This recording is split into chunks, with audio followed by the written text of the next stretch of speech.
كان السلف الصالح يفرحون بقدوم فصل الشتاء ويقولون هو الغنيمة الباردة، وذلك لأن نهاره يكون قصيرا وليله يكون طويلا، فنهاره يكون قصيرا فيتيسر للمسلم صيامه من غير مشقة ومن غير كلفة، وليله يكون طويلا فيتيسر قيامه من غير عناء ولا تعب، لأن الليل إذا كان طويلا أخذ الإنسان حظه من النوم وقام لقيام الليل بنشاط.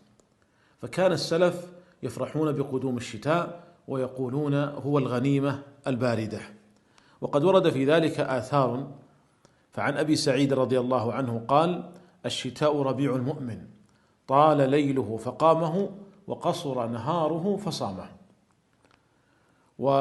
فجعل الشتاء ربيع المؤمن لأنه يرتع فيه في بساتين الطاعات ويسرح في ميادين العبادات، فإن المؤمن يقدر في الشتاء ويتيسر له صيامه من غير مشقة ومن غير جوع ولا عطش، فإن نهاره قصير مع برودة الجو، وكذلك أيضا ليله طويل فيتيسر له قيامه. وكان أبو هريرة رضي الله عنه يقول: ألا أدلكم على الغنيمة الباردة؟ قالوا: بلى. قال: الصيام في الشتاء. ومعنى كونه غنيمة باردة أي أنها غنيمة حصلت بغير تعب ولا مشقة، فإن الجو يكون غالبا باردا والنهار يكون قصيرا. وكان الحسن البصري رحمه الله يقول: نعم زمان المؤمن الشتاء، ليله طويل يقومه ونهاره قصير يصومه.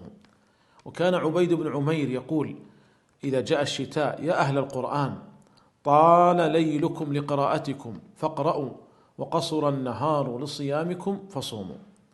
وبكى معاذ بن جبل عند موته فقال: إني لا أبكي جزعا على الموت ولا على فراق الدنيا، وإنما أبكي على ظمأ الهواجر وقيام ليل الشتاء ومزاحمة العلماء بالركب عند حلق الذكر.